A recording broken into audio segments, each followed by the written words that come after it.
When I was 10 years old, I had a family friend introduce me to track racing. From there, it just went on in steps, and eventually I managed to represent Australia in the junior world titles. Changed from the track to the road, and now haven't looked back.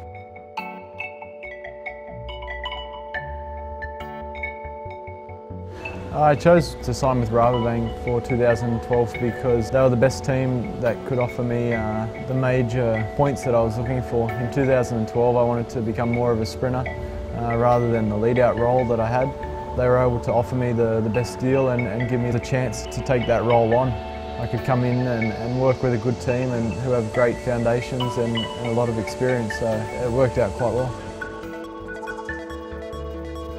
It's always difficult changing teams. Although they're much the same setup, it's always a big difference. With Rabobank, it's more of a Dutch-speaking team. I've come from more of an English-speaking team, but they all seem to speak English, and now it's just, it's all the little details that are the hardest. The clothing size, the sizing for bikes, the preference for equipment. Once we work these little things out in the first few months of the season, it should come together quite well. The giant road bike, I've been on it now for a little while. It's always different changing bikes, but first impressions are really good. It's a solid bike. The angles feel nice. The ride quality is up there with the best bikes that I've ridden. I'm quite happy with the position I've now got on the bike. And it's just those small little fine-tuning things, the handlebars, the stem length, and it'll be an exceptionally good road bike. My goals for 2012 are Tour Down Under, to start the season well, hopefully win a stage, move on to Tour of Qatar where I'd like to defend my title, where I won last year, and of course the year revolves around the Tour de France. That's the biggest objective, and to make sure I participate there, and I'd love to win a stage. It's great to have some Australians on board here at Rabobank.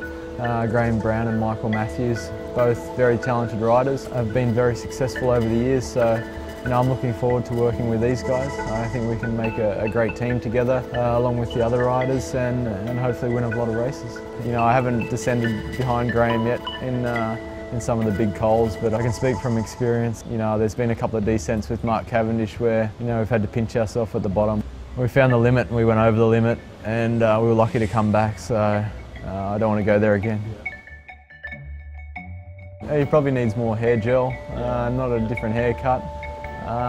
Look, he's a big talent, and he's well known for his off the bike antics, his dancing, his hairstyle. So as long as he can keep up with his legs and his looks, he'll go a long way.